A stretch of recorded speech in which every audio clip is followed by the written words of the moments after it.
Halo semuanya, kembali lagi di channel gue. Pada video kali ini gue mau ngebahas terkait warisan ya. Dimana mungkin ini cerita dari temen gue, dan berhubung temen gue nanya juga ke gue, dimana beliau itu orang tuanya udah meninggal ya, kurang lebih di 3 bulan kemarin, atau mungkin di tahun kemarin ya kalau nggak salah tuh.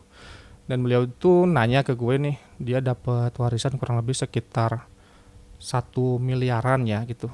Nggak pas banget, nggak pas 1 miliaran, itu kurang lebih sekitar 1,2 miliaran ya kalau nggak salah. Di mana dia bingung nih, uang ini tuh mau disimpan di mana, apakah disimpan di emas, saham, reksadana, lain sebagainya. Untuk posisi saat ini uang tersebut tuh masih disimpan di banking ya, dimana dia tuh kan ada aplikasi bank digital gitulah pokoknya, dimana uangnya tuh disimpan di deposito di situ ya, di bank digital itu. Cuman nggak semuanya, cuman beberapa ratus juta doang, sisanya tuh masih ada di bank ya. Dan dia tuh kalau nggak salah di banknya tuh di depositoin kurang lebih tuh bunganya berapa ya, 4% kalau nggak salah atau berapa gitu.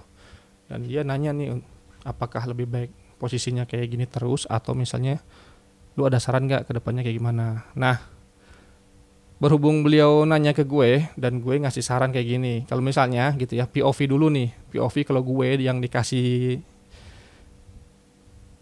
warisan sekitar 1 miliaran tadi ya, gue pasti simpen di S&P 500 atau di ETF S&P 500 ya teman-teman. Kenapa gue simpan di situ? Yang pertama, posisi gue sekarang itu kan pekerja swasta, dan gue tuh bisa dibilang waktu kerja gue padat banget nih, masuk jam 8 pulang jam 5 ya. Dimana hal tersebut gue nggak sempet nih melakukan yang namanya tuh analisa, entah narik-narik garis, chart, dan suatu saham dan sebagainya. Gue kurang paham juga terkait hal tersebut ya, dan juga gue nggak ada waktu terkait hal tersebut. Dimana waktu gue itu banyak dihabiskan di pekerjaan gue, dan juga kadang kalau gue pulang itu gue selalu ngerjain hal-hal yang berhubungan sama kerjaan gue ya. Dimana gue nanti kan seorang software engineer, dan gue juga masih bisa dibilang masih aktif lah, mencari aktif income ya gitu. Dimana gue juga pas pulang itu ke rumah, gue nyari-nyari juga pekerjaan atau side project lah, intinya seperti itu. Dimana alhamdulillah ada beberapa hal yang gue lagi kerjain juga, dan itu yang mengakibatkan gue nggak bisa mantauin saham satu-satu tuh. Kadang udah pulang ke rumah, gue ngerjain side project yang mana, yang lain misalnya, dan sebagainya. Dan itu lumayan ya menyita waktu dan pikiran gue lah, intinya seperti itu ya. Oke, dan gue pasti akan melakukan atau menginvestasikan uang tersebut ke S&P 500. Dan juga untuk S&P 500 ini, itu kalau dilihat ya berdasarkan 10 tahun track recordnya atau 5 tahun belakang itu, CAGR-nya itu sekitar 14 sampai 15% per tahunnya. Dan ini udah terbukti stabil. Kalian bisa cari juga ya untuk informasi S&P 500 ini.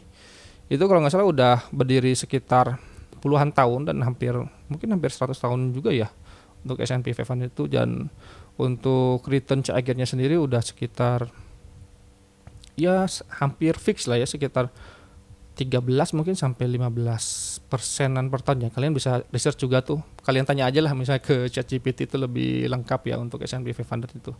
Nah di sini gue mau coba simulasiin ya ke kalian gitu ya. Di sini gue coba pakai kalkulator, aplikasi kalkulator sederhana aja ya. Bentar gue coba rekam dulu ya untuk aplikasinya. Nah, oke, nanti gue tampilin di sini ya. Di sini ada yang namanya tuh kalkulator compounding investment, yang sering gue pakai lah di video-video sebelumnya nih, biar hasilnya tuh relate lah, atau misalnya hasilnya udah pasti seperti itu ya. Nah, misalnya lu dapet nih 1 miliar lah. Tadi kan dapatnya sekitar 1,2 miliar ya. Di sini kita bulatin aja misalnya 1 miliar ya, dimana 200 jutanya mungkin buat dia, entah buat beli mobil atau lain sebagainya, kita abain seperti itu aja mungkin ya. Nah untuk investasi mungkin misalnya lu umur 30 tahun nih. Kalau nggak salah orang itu umur 32 kalau nggak salah ya. Ya kita set aja lah misalnya waktu investasi sekitar 20 tahun ke depan. Dimana lu uang 1 miliar ini emang benar-benar nggak kepake, atau misalnya bingung mau dipakai buat apa gitu ya. Jadi ya bisa dibilang ini dana mengendap lah kayak gitu ya. Untuk capital gain-nya kita set aja 15% kata yang udah bilang tadi ya. Untuk S&P 500 itu CAGR-nya kurang lebih sekitar 13 sampai 15%-an. Di sini kita ambil yang paling besar aja.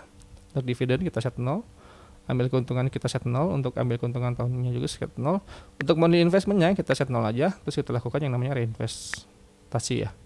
Nah, kalau kalian punya 1 miliar gitu ya dari warisan dan sebagainya, lu investasiin sekitar semuanya ya, diinvestasiin semuanya, terus investasi kurang lebih jangkanya itu sekitar 20 tahun ke depan, dan untuk capital gain-nya dapat sekitar 15%. Di sini profitnya kurang lebih sekitar 15,3 miliar. Jadi 20 tahun ke depan tuh lu dapat 15,3 miliar. Dimana angka ini lumayan besar banget ya. Ini udah bisa mengakomodir buat lu pengen pensiun misalnya ya, seperti itu. Dan juga ya namanya uang warisan gitu ya, bisa dibilang ini uang kaget, dan lu bisa dibilang uang kaget itu biasanya uang yang bingung mau dipakai kemana, dan bisa dibilang uang yang gak kepake lah intinya ya. Lu mau nerima warisan atau enggak juga ya gak ada masalah gitu kan, biasanya seperti itu. Ya udah lu investasiin aja nih di S&P 500 dan lu dapat sekitar hasil akhirnya ya untuk 20 tahun ke depan tuh totalnya sekitar 16,3 miliar. Dimana untuk profitnya tuh ya tadi kurang lebih sekitar 15,3 miliar. Dan ini udah benar-benar besar sekali, dan lu udah ya gak usah khawatir lah untuk dana pensiun lu 20 tahun ke depan gitu ya. Seperti itu. Oke, terus kalau misalnya ada yang nanya nih untuk investasinya itu di mana ya misalnya. Untuk investasi ETF S&P 500 ini sebenarnya udah banyak ya aplikasi-aplikasi di Indonesia itu. Seperti misalnya untuk aplikasi peluang lah, atau misalnya aplikasi yang lainnya kalau nggak salah udah banyak juga ya. Dan kalau gue tuh pakai aplikasi namanya tuh aplikasi GoTrade Indonesia ya. Dimana aplikasi GoTrade ini tuh ada di Indonesia dan juga ada di internasional juga. Oke, disclaimer dulu, di sini gue nggak disponsori oleh GoTrade dan sebagainya. Gue hanya share pengalaman gue, dan gue emang benar-benar pakai GoTrade ya, udah dari lama juga pakai GoTrade karena gue suka interface-nya itu simple dan ya cocok lah buat orang-orang kayak gue nih yang udah berumur ya seperti itu. Nah, kalian mungkin kalau misalnya pengen pakai aplikasi GoTrade bisa download aja di Google Play Store atau di App Store ya. Dan juga untuk di aplikasi GoTrade ini banyak lah hal yang bisa kita dapat ya, kayak misalnya ada akun Prestige di mana lu bisa dapat apa ya, kayak deposito lagi, atau misalnya kalau ada uang mengendap nih, lu bisa dapat bunga 4,5% per tahun, dan itu udah lumayan banget ya, seperti itu. Dan untuk masalah pajak dan lain sebagainya lu bisa cari-cari aja terkait tersebut di luar ya, di ChatGPT dan sebagainya itu udah jelas banget, pasti bakal ada tuh informasi terkait yang pajak seperti itu ya. Nah, gue udah nyaranin nih ke beliau tuh seperti itu ya, lu bisa coba di investasiin ke ETF S&P 500. Kata beliau sih oke, nanti gue coba lihat-lihat dulu deh untuk S&P 500, soalnya kan pas gue info itu harga dolar tuh ya lumayan besar ya. Harga rupiah tuh masih melemah lah intinya, sekitar 16.500-an atau 6.600-an.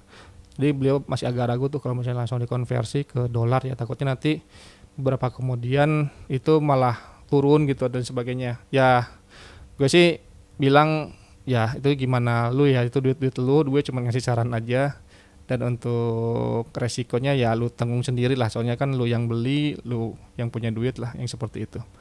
Oke, mungkin tadi sepenggal cerita yang kalau didengar tuh nikmat banget ya, dimana lu dapat duit jackpot, duit warisan lah intinya seperti itu, yang nominalnya lumayan besar ya.